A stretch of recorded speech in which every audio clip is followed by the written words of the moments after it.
ready for a deep dive. Today we're exploring a unique view of creation from the Anurag Sagar. Ah, the Anurag Sagar, a fascinating text. It's by the mystic poet Kabir, right?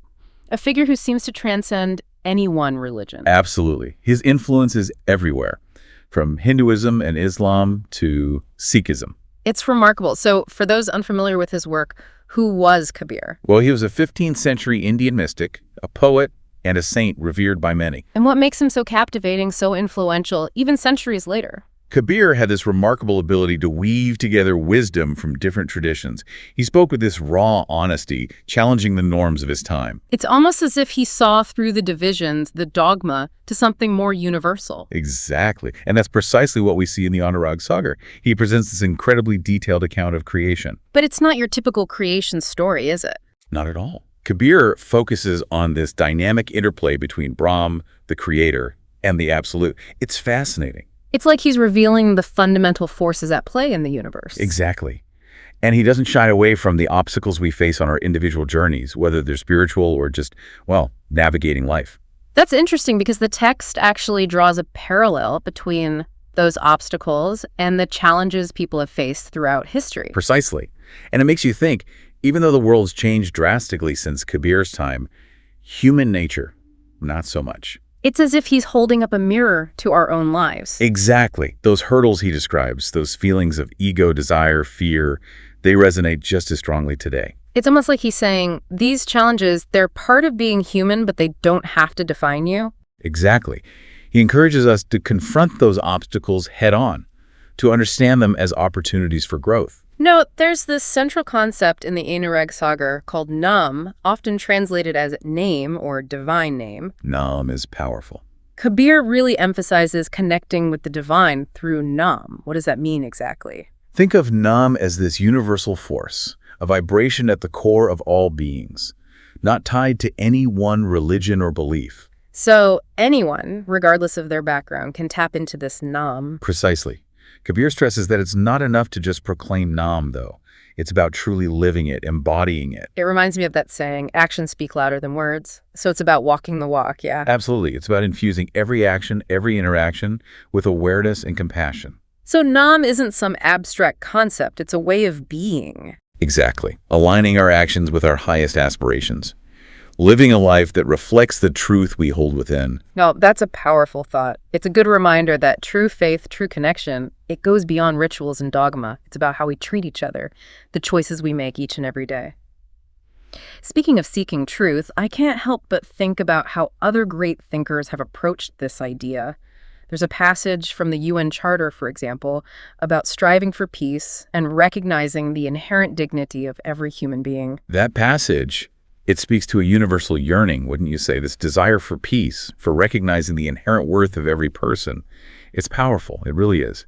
And it makes you think about how other great thinkers have wrestled with the nature of the divine. Take Tagore, for instance. Tagore. He translated Kabir's verses, introduced him to the West. Right. But even he grappled with the concept of God, especially when faced with suffering in the world.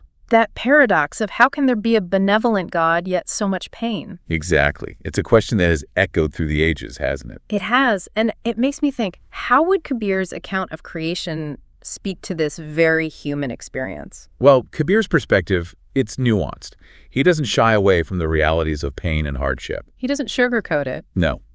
Instead, he seems to suggest these experiences, they're an inherent part of the human journey. Opportunities for growth. Yes. Yeah. Opportunities to cultivate compassion, resilience. So it's not about denying suffering or trying to explain it away. It's about recognizing it as part of a larger tapestry. Precisely. Yeah. And perhaps finding meaning, growth within those challenging experiences. You mentioned Gandhi earlier, and his definition of God always struck me as incredibly powerful.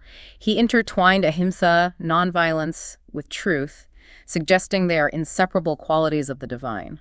It's a profound thought, isn't it? It really is. What does it mean to live a life where those principles are paramount, not just in words, but in action?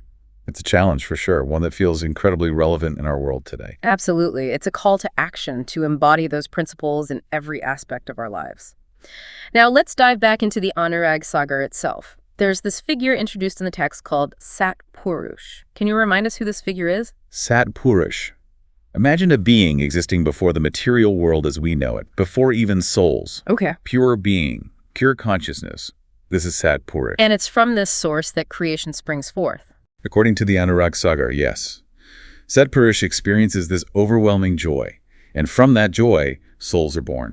Creation born out of joy. That's a beautiful concept. It really is. It challenges the notion that the universe was born out of necessity or some great cosmic conflict. Instead, this idea that at the heart of existence lies pure, unadulterated joy. It's a powerful concept. It's as if Kabir is saying that creation itself is an act of love, an outpouring of pure bliss. And if joy is the source of creation, what does that imply about the nature of the universe? That's a good question. And if joy is the source, does that suggest there's this fundamental goodness woven into the very fabric of existence? It's definitely something to ponder. Okay, so we have Sat Purush, this outpouring of joy, the birth of souls. But the Anurag Sagar doesn't stop there. It introduces these emanations of Sat Purush, known as shabdas. Shabdas. Can you unpack that a bit? What are shabdas exactly? Think of shabdas as divine sounds, vibrations, expressions of Sat Purush's creative power. Like instruments guiding the process of creation. That's one way to think about it. And it's the third shabda, as described in the text, that plays a pivotal role. Because it's from that third shabda that Gyan is born. Gyan, meaning knowledge or wisdom. Exactly. I'm seeing a pattern here.